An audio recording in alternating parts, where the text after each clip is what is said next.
We're working on a Silverado. Now I'm a day late and $1 short, but look at how much play that thing's got. That's about to ejectocito, cousin. Where's the wheel liner? I like dirt in my connectors, not a big deal. So anyway, let's get to work. Pop this lug nut cover off. Get to ripping these lug nuts off. Sometimes I think I'm fast and then I watch the footage and then I realize there's a lot of room for improvement. I'm not quite up to F1 speed yet. But shave it down, Samantha. There's still some metal left. Look, you're not quite done yet. Just keep going until there's nothing left. Jesus, Murphy. Even on the backside of the rim, that was smoking the outside of the caliper. Yeah, so more than likely this caliper's toast, but I'm going to try my best to save it. I don't really know if that's possible or not, but I got my fine wife here as an inspector, and turns out she just fits.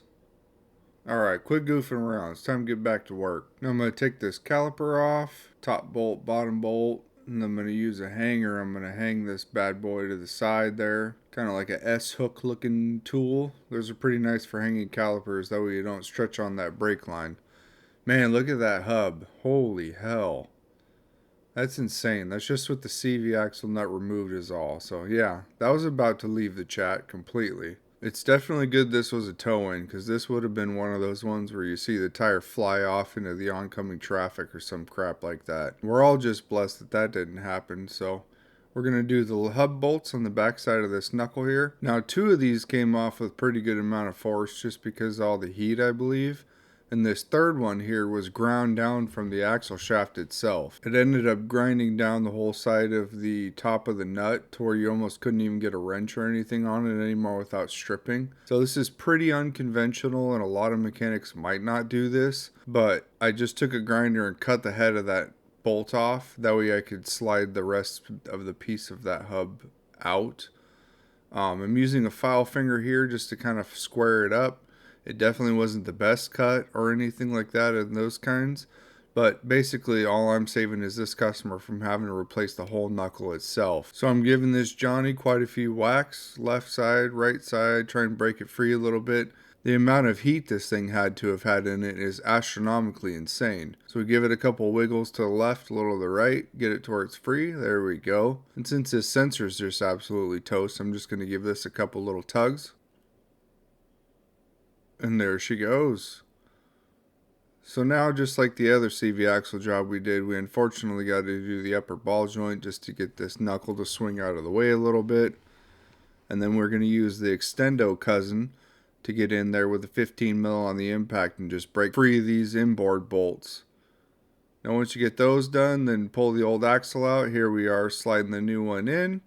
Just basically reverse procedure. So now since we didn't have hub bolts and we cut one of them off, we need a new set. Now make sure you put that dust shield the correct way. It only goes one way and your ABS sensor runs through that little hole right there in the front. If you don't do that, then you're probably going to go back and I have to redo what you did and then kind of wish you did it the right way. Anywho, now we're moving on. You got to push that ball joint down because those things like to spin. Grab your fresh new rotor, and it's up to you if you want to put that little set screw in there or not. Rotor's on, calipers on, bolts are tight, we're ready to rock. So let's slide our caliper closed, push those guide pins in, and then we're just going to roll it upwards, make sure our brake pads stay in line there.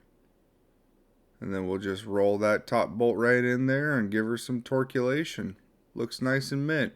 Definitely a lot better than it did when it rolled in here. Now it is hard to see from this view, but that guide pin is bent, severely bent, and I would bet from the heat and from that bearing and rotor and everything just pushing on the whole assembly. Now this is an old school crush washer fitting thing an old man taught me.